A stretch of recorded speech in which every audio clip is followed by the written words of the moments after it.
Hello students, in this part we are going to learn about the measurements of length. So first question come that what is length? So length is defined as the separation or the distance of the separation between 2 points is called length. For example, if I am going to take 2 points, the distance between these two separation gives me its length. Now to measure the length there are two types of methods we are using. One is your direct method and the second one is your indirect method. So we are already know about the direct methods and what are its indirect methods that we have to see, right? So if I will talk about, if we have to measure the distances up to 10 to the power minus 3 meter to 10 to the power minus 2 meter, this we can easily measure from the meter scale, the normal scale which we are using, okay, from the vernier scale and from the screw gauge. All these instruments we have for measuring such distances, right? Now what happens if suppose we have to measure the distance greater than 10 to the power 2 meter, then we have to use some methods to measure such, calculate such lengths or the distances, okay?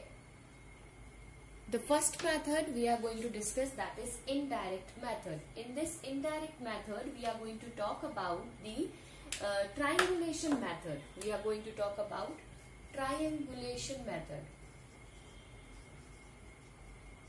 Triangulation method.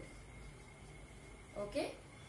This method is used for accessible height, means the height which we can accessible to us. For example, for measuring the height of the tree.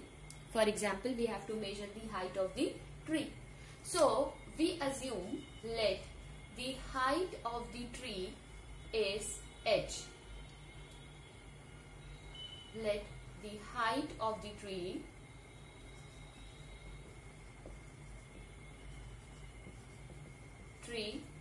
be h. Suppose this is the tree which we have to find out its height. That's why we have given this method name is triangulation method and it's inaccessible. So let this h be the height of the tree. H be the height of the tree. Okay.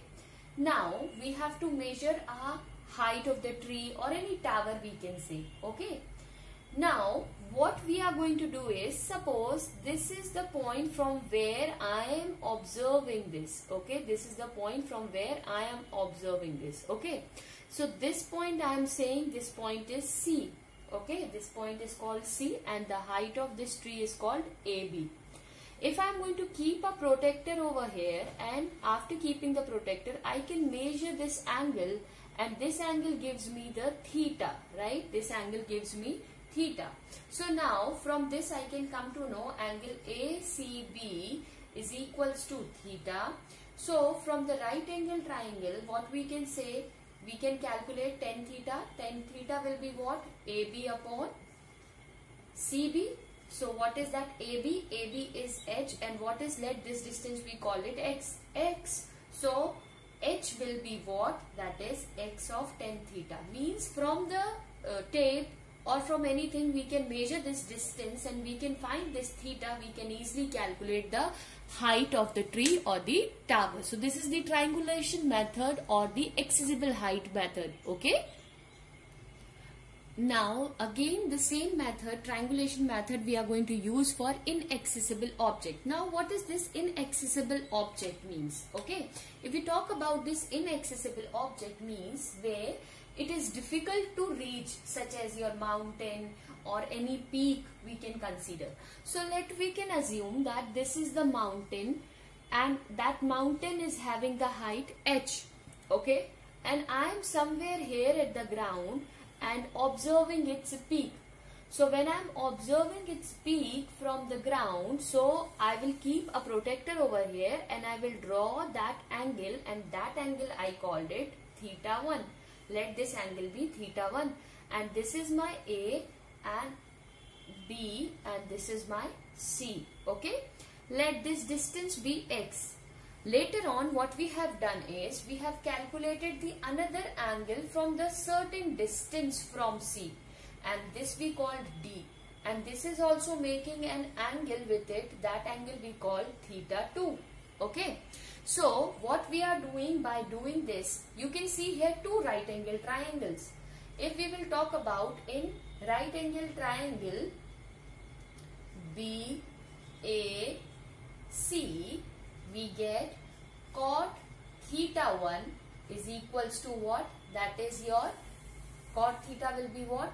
It will be CA upon AB, because tan theta is perpendicular upon base, and here we have base upon perpendicular. Why it is so? Because it is an inverse of that ratio.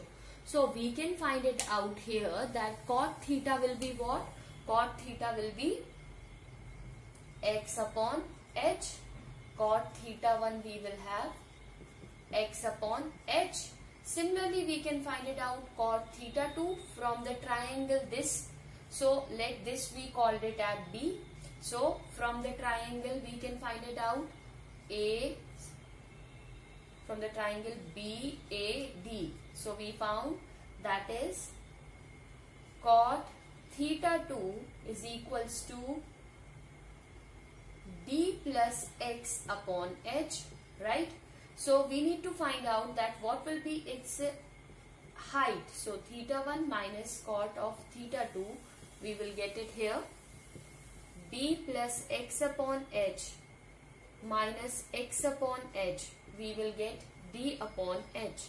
So this expression will gives us the height, that is D upon cot of theta 1 minus of cot of theta 2. So this way we can calculate the inaccessible height from an indirect method. Okay. Now, those methods which we have seen, that is for the measurable distance, the distance which we can measure easily. Now we are talking about the parallax method. What is parallax method? It is an apparent shift in the position of an object with respect to another when we shift our eyes, okay, sideways. What you can understand by the parallax method, basically this method is used to measure the heavenly bodies or the astronomical distances. We are using a parallax method.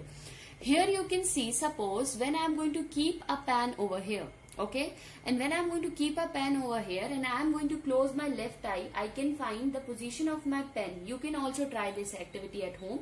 Close your eyes and keep a pen in front of the wall, okay. You can find that when you are closing your left eye, first you can find the position of your pen slightly change from its actual position, and when you will do the same from your right eye, you can find the position of your pen is slightly different from your actual position. So you can find out the apparent image of it, okay. So suppose this is the point where we have keep the pen or a pencil, I can say, for your understanding we are saying, and this is the two eyes. This is my left and this is the right eye, suppose. Now normally this much distance is not there between the eyes, but if we will talk about on the earth surface, only for understanding the concept we are talking about. So this is from the right eye and this is from the left eye and this is from the right eye, okay. So let me call this as L, R and O, okay. So now if I will measure this distance, so this distance between the two observers or the two observation sites is called basis. This is called basis, and the angle subtended by this is called theta, and this angle is only called a parallatic angle. What we call parallatic angle, okay. Now this is what, this is the distance from that particular point, and this we called as S, okay. So here angle OR is equals to called parallax angle, okay, or we called it parallatic angle, okay. So this is the basic what we have to do in a parallax method. Now understand, if we need to calculate a distance of the moon or any planet, okay, we have to calculate the distance of the moon or any other planet. How we can calculate that, we are going to see. Now we have considered that from the Earth's surface we have to calculate a distance of moon or any planet we can consider. Okay, here you can see the two stars I have drawn only for the reference of the background, I can say. As I told you to keep the pencil in the background of your wall or table or anything, so that only gives you an idea that how you are measuring that thing, right?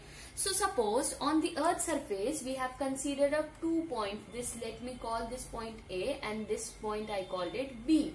Okay, this is separated by a large distance on the Earth's surface, means the two separate position we are observing the same planet. Okay, and this is what we called a basis. We have already seen.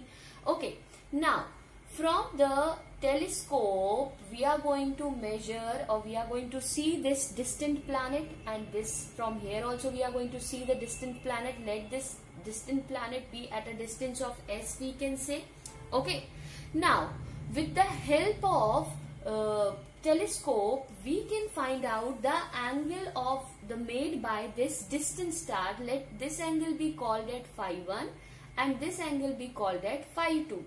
Okay, so the distance made by these two angles, it means the total, this angle we called it theta, but this theta is nothing but this theta is a sum of your phi 1 plus of phi 2, the angle made by these two. And how we can measure this angle? We can normally, we can keep our protractor and we can measure this angle, but here how we are measuring this angle? With the help of telescope, right? So what happens in this case? Let we have considered that this distance AB is very large on the Earth's surface. Suppose, for example, one point we have considered in Sagar and one point we have considered in the Bhopal, for example. The distance between these two is approximately 186 or 187 kilometers, right? So that distance from two positions, but we all both are observing the same planet from the distances, and let that distance be called at basis. Okay, and that distance is very large.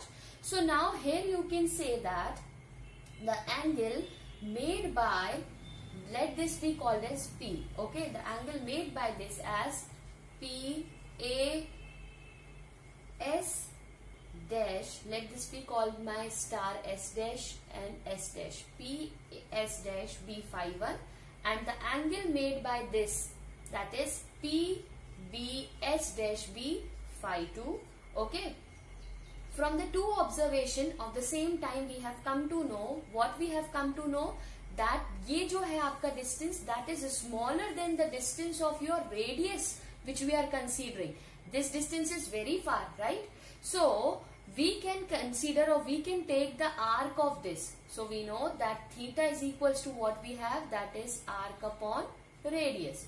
What is that arc is? Arc is B, and what is that radius? That is S. So S is called B upon theta. Okay, so we already discussed what is this theta is, that is a sum of phi 1 and phi 2. So this way we can calculate the distance of the planets or any object which is far from the Earth's surface. Okay, and this method is called the parallax method. Now another method for calculating the distances of the inferior planets and the superior planets given by the Copernicus method. Now what is this inferior planet and what is this superior planet? So if we talk about the inferior planets, okay, so what is this inferior planet? If I am going to ask you, you can remember as the name given, inferior. Okay, so the planets which is closer to the sun than the earth, जो सन के ज्यादा पास है अर्थ से, है ना, that planets are called the inferior planets, such as your Mercury and Venus. So the planets which are closer to the sun than the earth are called inferior planets. And what is superior planets? The planets which are further from the sun, the planets which are further from the sun than the earth are called superior planet. मतलब अर्थ से भी ज्यादा दूर है, those planets are called superior planets from the sun.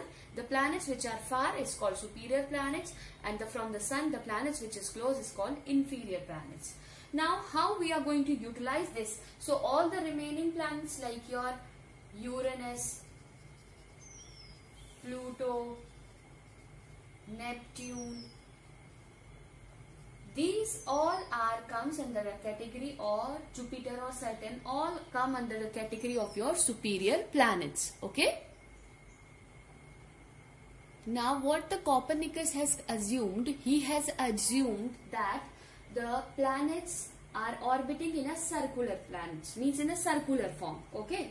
So what he has used is, he used a method of planets elongation. What he has done, he has considered, here you can see a sun, a planet and the earth. Obviously it is an inferior planet because it is closer to the earth's surface. When this planet is revolving around its orbit, when it reaches to its maximum position, means when it is making a 90 degree to the sun, okay, that time we have seen that, see here RPS is what? That RPS is given the distance of the planet from the sun, the distance of the planet from the sun. RES is the distance of the earth from the sun, okay, and what is RPE? The distance of the planet from the earth. So the angle subtended by the sun and the earth at the planet is 90 degree. From the earth also it is making 90 degree, and from the sun also it is making 90 degree. When it is subtended 90 degree from both the side, that time we can utilize, as from the right angle we can write it here, RPS upon RES is equals to sine theta. So instead of sine theta we can use here E. Why we are using this E? This E is representing the planet's elongation. Okay, planet's elongation. Why we give this name planet elongation? Because when the planet reaches to its maximum, तब वो perpendicular हो किससे? sun से भी और earth से भी. Okay, so what is that sine? Here sine theta is perpendicular upon hypotenuse. So here you can see when it is making a 90 degree, so we get it that this is the hypotenuse and this is the perpendicular. So we got this distance is, so RPS means the distance of the planet from the sun is equals to sine E, means elongation, right, into RES, that is the distance of the earth from the sun. And we know that the distance from the earth from the sun is called the astronomical unit. We have already calculated that distance. So we can easily calculate the elongation method. We can easily use what? For finding the inferior and the superior angle planets' distances. Okay? Thank you.